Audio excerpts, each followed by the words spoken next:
Hello everyone, welcome to my YouTube channel. This is Shreyas Badiye with Indian Polity series. In this video lecture, we will study another constitutional body, that is National Commission for SCs under Article 338 of the Constitution of India. Your words are simply the thoughts of yours that will become things the soonest. It's true. If you have any doubt, you can ask me on Instagram. This is my Instagram ID. This is my Facebook page. This is my Telegram channel and this is my YouTube channel. मेरे YouTube channel को subscribe करें और bell icon को press करें ताकि आने वाले videos के नोटिफिकेशन आपको मिलते रहें। आज का जो टॉपिक होगा वो कॉन्स्टिट्यूशनल बॉडी में से एक होगा जिसका नाम है नेशनल कमीशन फॉर एससीज। ये आर्टिकल 338 में दिया हुआ है कॉन्स्टिट्यूशन ऑफ इंडिया में। उसके साथ साथ इससे रिलेटेड मेंस में किस तरह का क्वेश्चन आ सकता है हम ये देख लेते ताकि आप ये लेक्चर देखने के बाद आंसर राइटिंग कर सको। यूपीएससी मेंस का जो क्वेश्चन है इस टॉपिक से जो आ सकता है वो है the national commission for schedule caste that is NCSC is a constitutional body that works to safeguard the interest of schedule caste in India. Discuss. You have to answer this question in not more than 250 words और इस lecture के and में आप इसे solve कर पाएंगे।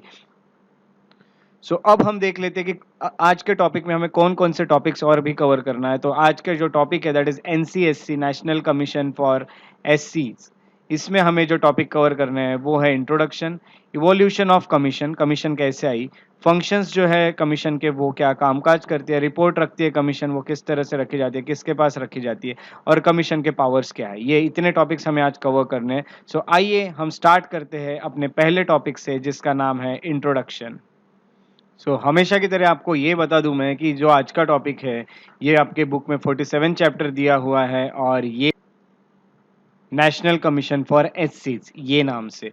उसके साथ साथ मैं आपको ये भी बताना चाहता हूँ कि अगर आप चाहते हैं तो आप आपके बुक में हाईलाइट कर सकते हैं पॉइंट, या फिर जो लोगों के पास बुक्स नहीं है या फिर जो डायरेक्टली पढ़ रहे हैं मेरे वीडियोस से वो लोग जो जो पॉइंट्स मैं हाईलाइट करूंगा उसको अपने नोट्स में नोट डाउन करते हुए चलेंगे। तो सबसे पहले हम ये देख लेते हैं कि ये जो बॉडी है national commission for schedule cast ये कॉन्स्टिट्यूशनल बॉडी है।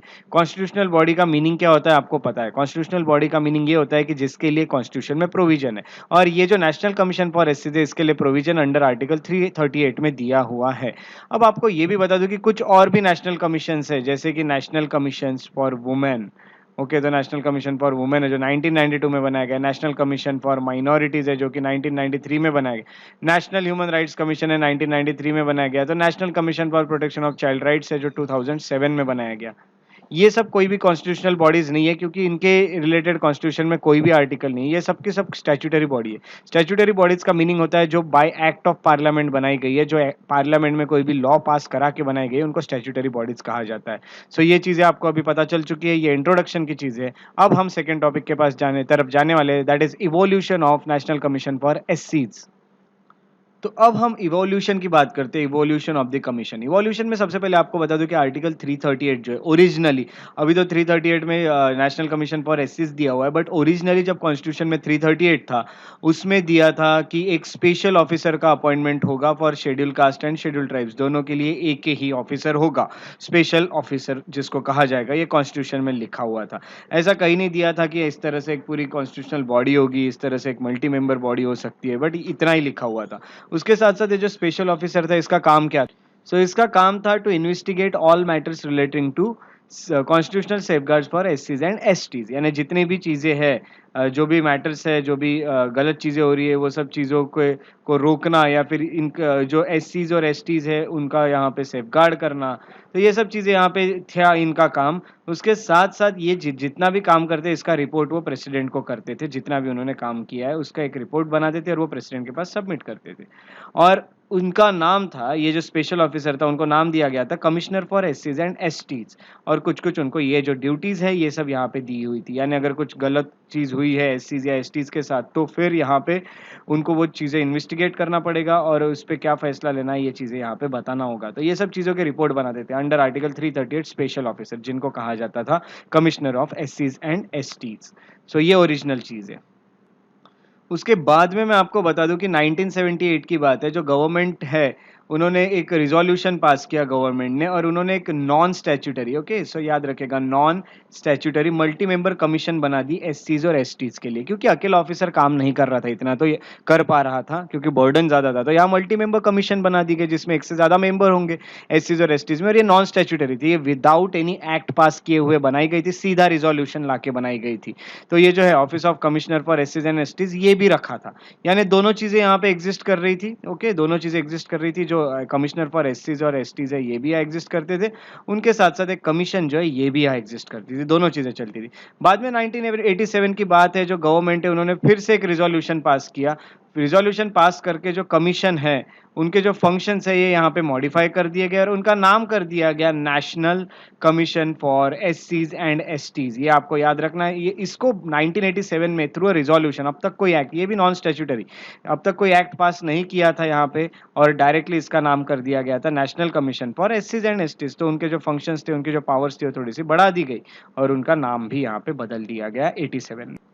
उसके बाद एक 65th constitutional amendment act pass किया गया 1990 में, याद रखिएगा अच्छे से, 65th constitutional amendment act of year 1990, और उसके थ्रू एस्टैब्लिश किया गया एक high level multi member national commission for एससीज एंड एसटीज। अब यहाँ पे आप देख रहे हैं कि direct constitutional amendment act pass किया गया है, यानी अब जहाँ पे सिंगल स्पेशल ऑफिसर रहते थे एससीज और एसटीज के लिए, उनके जगह पे, स्पेशल ऑफिसर के जगह पे एक कमीशन ही बना दिया गया डायरेक्टली, और ये जो है ये कॉन्स्टिट्यूशनल बॉडी है जो रिप्लेस करता है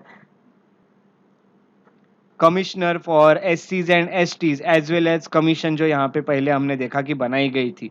तो ये है जो रिजोल्यूशन 1987 में जो बनाई गई थी उसको भी यहाँ निकाल दिया गया और कमिश्नर फॉर एससी एसटीज को भी निकाल दिया गया और डायरेक्ट एक मल्टी मेंबर कॉन्स्टिट्यूशनल बॉडी ही बना दी गई 338 आर्टिकल में, जिसको कहा जाता है नेशनल कमीशन फॉर एससीज एंड एसटीज। तो इस तरह से नेशनल कमीशन फॉर एससीज एंड एसटीज हमारे सामने आती है। उसके बाद देखेंगे तो आगे फिर से एक और अमेंडमेंट किया गया, 89 कॉन्स्टिट्यूशनल अमेंडमेंट किया गया 2003 में, और इस अमेंडमेंट के थ्रू जो कंबाइंड थे नेशनल कमीशन फॉर एससीज एंड एसटीज, इनको बाइफरकेट कर दिया गया, इन दोनों को अलग कर दिया गया और दो सेपरेट बॉडीज बना दी गई। एक का नाम था नेशनल कमीशन फॉर एससीज that is schedule caste under article 338, और दूसरा बनता है national commission for schedule tribes under article 338A, यानी अब यहाँ पे एक और नया आर्टिकल आ गया था 338A। तो पहले एक ही था, इसको बाइफरकेट कर दिया गया, इसको अलग अलग कर दिया गया और दो आर्टिकल में इनके यहाँ पे प्रोविजंस डाल दिए गए।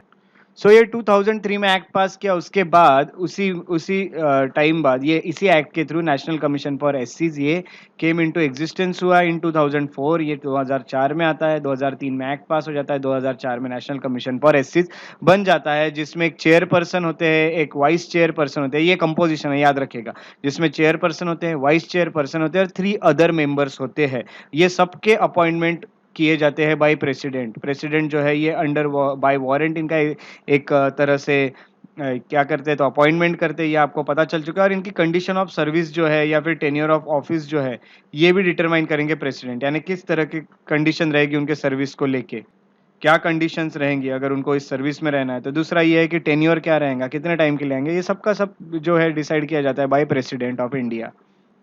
सो by president of India decide होता है, और ये प्रेसिडेंट ऑफ इंडिया ने डिसाइड कर लिया और इनका जो टेन्योर रखा गया वो अभी फिलहाल तो 3 साल का रखा गया, 3 इयर्स का, ये याद रख लीजिएगा। सो अब हम आते हैं अगले टॉपिक की तरफ, जो कि है फंक्शंस ऑफ द कमीशन। जो फंक्शंस है वो इनका जो कामकाज है वो यहाँ पे देख लेते हैं क्या कामकाज है इनका। तो फंक्शन में सबसे पहले बता दूं तो investigate and monitor all matters relating to constitutional और अदर लीगल सेफगार्ड्स फॉर एससीज and to evaluate their working, है ना। तो यहाँ पे यही बताना है कि जो एससीज है उनके अगर कोई राइट्स वायलेट हो रही है, जो भी चीज़ें वायलेट हो रही है उसका इन्वेस्टिगेशन करना या फिर इनका प्रोटेक्शन करना, ये सब तो इनका पहला फंक्शन बनता ही है। तो इन्वेस्टिगेशन करेंगे। दूसरा ये है to inquire into specific complaints, जो भी कंप्लेंट्स आएंगी कि जो भी राइट्स है वो हमें नहीं दिए जा रहे हैं, अगर ऐसा एससीज से कंप्लेंट आ रही है या फिर हमें तो बराबर प्रोटेक्शन या सेफगार्ड्स नहीं मिल रहे हैं या डिप्रिवेशन ऑफ राइट वही की राइट्स नहीं मिल रहे हैं, तो यहाँ पे इस तरह की जो कंप्लेंट है उसकी इंक्वायरी करना कि वो क्या करना, क्या एक्शन लेना चाहिए उसमें, क्या वो सही है या गलत है, ये सब चीज़ों पे इंक्वायरी करना, ये इनका अगला फंक्शन बनता है। तीसरा फंक्शन यही है कि to participate and advise on the planning process of socio economic development, है ना। तो जो एससीज होते हैं उनका सोशियो इकोनॉमिक डेवलपमेंट करना एक तरह से, वो उनका प्रोग्रेस करना एक तरह से, तो प्रोग्रेस किस तरह से किया जाए, अंडर यूनियन हो हो या फिर स्टेट हो, वो किस तरह से किया जाए, ये सब चीज़ों के लिए गवर्नमेंट को एडवाइस करना, ये भी काम है इस कमीशन का, ये भी एक फंक्शन बनता है इस कमीशन का। उसके बाद मैं आपको ये बता दूं, अगला फंक्शन वो ये है कि to present to the president, है ना, प्रेसिडेंट को एक रिपोर्ट प्रेजेंट करना एनुअली, हर साल रिपोर्ट प्रेजेंट करना प्रेसिडेंट के पास, और उसमें ये बताना कि हमने क्या क्या काम किया है उनके सेफगार्ड्स को लेके, एससीज के सेफगार्ड्स को लेके, ये चीज़ों प्रेसिडेंट तक एक एनुअली रिपोर्ट देते रहना। उसके साथ साथ टू मेक रिकमेंडेशन, रिकमेंडेशन देना कि क्या मेजर्स लेना चाहिए यूनियन ने या फिर स्टेट ने, जिससे इम्प्लीमेंटेशन होगा, जो भी उनको प्रोटेक्शन दिया गया है एससीज को, वो सबको इम्प्लीमेंटेशन ठीक से हो पाएगा, उसके लिए क्या क्या मेजर्स लेने चाहिए, ये भी चीज़ें यहाँ पे बताई जाएगी। प्रोटेक्शन हो, वेलफेयर हो या सोशो इकोनॉमिक डेवलपमेंट हो, एससीज का, इन सब चीज़ों के लिए यहाँ पे क्या किया जाएगा, रिकमेंडेशन किया जाएगा। ये भी काम है इस कमीशन का।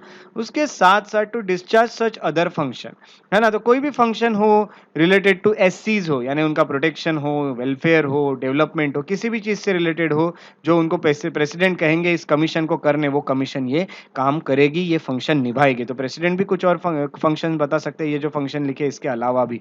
सो ये सब चीज़ें आती है functions of the commission, national commission for एससीज में। उसके बाद हम देख लेते हैं report of the commission. Commission एक रिपोर्ट देती है, आपको पता है ये एनुअली। सो मैं आपको ये बता दूं, जो कमीशन होती है ये प्रेजेंट करती है एक एनुअल रिपोर्ट, किसको, तो प्रेसिडेंट को। ये जो रिपोर्ट होती है ये जब हर साल दी जाती है प्रेसिडेंट को, या फिर अगर वो चाहे, वो कमीशन चाहे तो वो रिपोर्ट पहले भी सबमिट कर सकती है, एक साल के पहले भी, एक साल में 2-3 बार भी कर सकते हैं, बट हर साल तो देना ही पड़ता है। उसके बाद प्रेसिडेंट क्या करता है, प्रेसिडेंट को ये जो रिपोर्ट मिली है, ये रिपोर्ट वो किसके सामने रखते हैं, पार्लियामेंट के सामने रखते हैं। उसके साथ एक मेमोरेंडम अटैच करते हैं, उसमें एक्सप्लेन किया जाता है कि जो एक्शन ली गई है, जो रिकमेंडेशन था जो कमीशन ने दिया है उसके अगेंस्ट मैंने क्या क्या एक्शन ली, ये सब चीज़ों का यहाँ पे मेमोरेंडम में बताया जाता है। अगर उन्होंने कुछ चीज़ें को एक्सेप्ट नहीं किया है, जो रिकमेंडेशन थे इस कमीशन के, वो प्रेसिडेंट ने अगर एक्सेप्ट नहीं किए तो उसके रीजन भी उस मेमोरेंडम में लिखे जाते हैं। और उसके बाद जब प्रेसिडेंट ये रिपोर्ट रखते हैं हाउस के सामने, तो उस पे फाइनल डिसीजन जो लेता है ये पार्लियामेंट लेता है। प्रेसिडेंट अगर कोई भी चीज स्टेट गवर्नमेंट से रिलेटेड है, तो जो प्रेसिडेंट है वो ये जो रिपोर्ट होती है कमीशन की, ये स्टेट गवर्नर को देते हैं, और फिर स्टेट गवर्नर जो होते हैं वो स्टेट लेजिस्लेचर के सामने रखते हैं, और यही सब चीजें होती है। उसमें एक्सप्लेन किया जाता है क्या एक्शन ली गई या फिर नॉन एक्सेप्टेंस के लिए रीजन क्या थे। स्टेट में भी ऐसा ही चलता है, तो प्रेसिडेंट अगर स्टेट से रिलेटेड होगा तो गवर्नर को देंगे, और गवर्नर स्टेट लेजिस्लेचर में रख देंगे ये रिपोर्ट। इस तरह से ये जो रिपोर्ट है ये भी यहाँ काम करती है कमीशन की। तो आपको ये मेमोरेंडम लिखना होता है प्रेसिडेंट को, तो यहाँ पे आपको रिकमेंड करती है नई नई चीजें। आपने देखा फंक्शंस में क्या क्या चीजें रिकमेंड होती है, तो सुनना नहीं सुनना ये आखिरकार प्रेसिडेंट के हाथ में, और रीजंस लिखना है नहीं सुना तो, और फिर फाइनल डिसीजन जो लेगा वो पार्लियामेंट लेता है। तो इस तरह की चीजें आपको अभी पता चल चुकी है जो कि हमने रिपोर्ट ऑफ कमीशन में देखा। उसके बाद हम देखते हैं पावर ऑफ द कमीशन, जो पावर्स है कमीशन के वो। तो पावर्स में सबसे पहले ये बता दूं कि पावर जो होते हैं, क्योंकि देखिए उनको इन्वेस्टिगेट करना है, उनको इंक्वायरी करना है, तो कुछ पावर्स देना पड़ेगा जिस तरह से कोर्ट के पास होते हैं। तो कमीशन के पास जो पावर है, तो जब इन्वेस्टिगेट करता है, देखिए जैसे कोर्ट जो होता है वो इन्वेस्टिगेट करता है, किसी भी मैटर में इंक्वायरी करता है, कोई भी कंप्लेंट जब आती है तो यही पावर इस कमीशन के पास भी है। तो जितने भी सिविल कोर्ट के पास पावर है जो कि एक केस चला रहा है, ये पावर इस कमीशन के पास भी होते हैं। For example summoning and enforcing attendance of any person from any part of India, examining him and on oath, है ना। तो यहाँ पे एक समन यानी किसी को भी बुलाना या किसी को भी प्रेजेंट रहने के लिए कहना कोर्ट के सामने, जैसा कोर्ट करता है वैसा ही कमीशन भी अपने सामने प्रेजेंट रहने के लिए कर सकता है, और वहां पे ओथ भी दी जाती है, जैसे कि कोर्ट में एक ओथ दी जाती है। तो ये पहली पावर बनती है।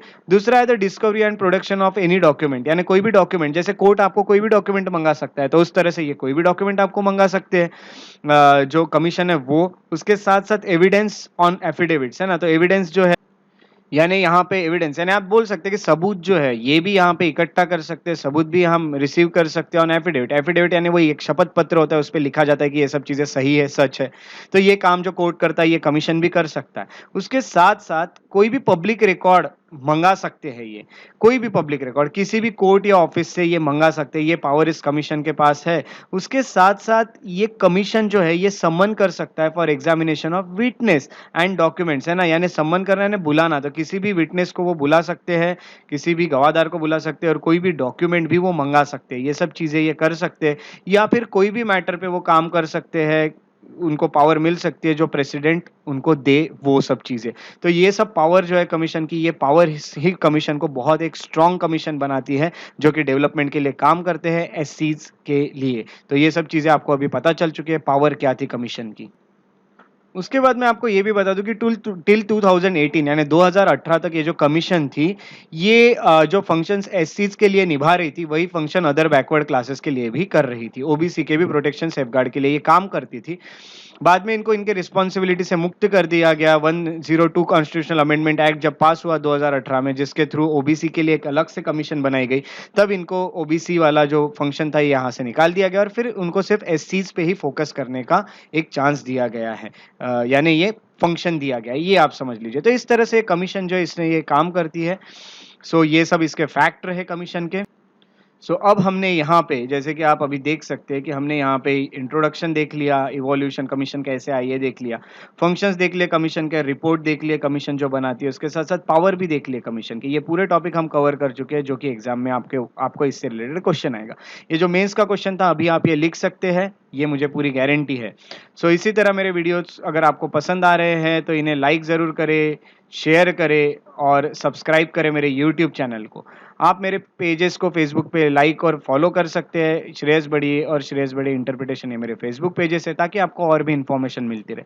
मेरे बारे में और जानकारी के लिए आप इंस्टाग्राम पे मुझे फॉलो कर सकते हैं, श्रेयस बड़ी द पीस लवर, ये मेरा इंस्टाग्राम आईडी है।